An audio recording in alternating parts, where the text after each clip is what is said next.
नमस्कार साथियों, आज मैं आपके सामने एक ऐसा मुद्दा लेकर आ रही हूँ जो मुद्दा समाज के सामने इसकी सच्चाई आना बहुत आवश्यक है। जी हाँ, भारत की संविधान में हर व्यक्ति की जान को समान महत्व दिया गया है, चाहे वह आपकी जान हो, मेरी जान हो या किसी और की जान हो। जब किसी व्यक्ति की हत्या होती है तो उस पर समान कानूनी धाराएं लगती हैं। अदालतों में भी एक जैसी सजा का प्रावधान है। इस देश में बजरंग दल के कार्यकर्ता को भी वही अधिकार है जो एक पीएफआई के कार्यकर्ता को अभिव्यक्ति की आज़ादी है।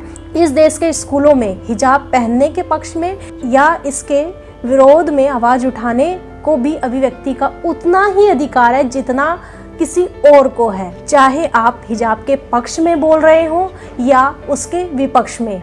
तो फिर ऐसा क्यों होता है कि बजरंग दल के कार्यकर्ता की हत्या पर चारों तरफ सन्नाटा छाया रहता है और जब एक पीएफआई के कार्यकर्ता की हत्या होती है तो उसे लोकतंत्र की हत्या करार दे दिया जाता है। मानवाधिकार के लोग झंडे उठाकर सड़कों पर आ जाते हैं, लेकिन जब वही बजरंग दल के कार्यकर्ता की पीट कर निर्मम हत्या कर दी जाती है तो उस पर कोई भी व्यक्ति श्रद्धांजलि देने अभी तक नहीं आया है। लिब्रांडो की टीम सोशल मीडिया पर अभी तक कोई श्रद्धांजलि नहीं आई है। जी हाँ, हम बात कर रहे हैं उसी युवक की, बजरंग दल के उस युवक की जो कर्नाटक में अभी तक हिजाब पहनने के विरोध में आवाज उठा रहा था। वह कह रहा था कि स्कूलों में हिजाब पहनने की आज़ादी नहीं होनी चाहिए। उस व्यक्ति की शिवमोगा में 2 दिन पहले यानी कि 20 फरवरी की रात करीब 9 बजे पीट कर निर्मम हत्या कर दी गई। यह एक तरह की मॉब लिंचिंग है, लेकिन इस मॉब लिंचिंग पर अभी तक किसी भी मानवाधिकार वाले ने आकर श्रद्धांजलि नहीं दी है।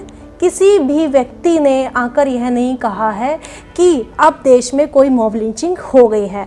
तो वहीं जब एनकाउंटर में किसी आतंकवादी गोली मारकर उसे मार दिया जाता है तो उसे भी मॉब लिंचिंग करार दे दिया जाता है। तो पूरी बात यह है कि अब इस देश में मॉब लिंचिंग भी बैड मॉब लिंचिंग और गुड मॉब लिंचिंग की श्रेणी में आएगी।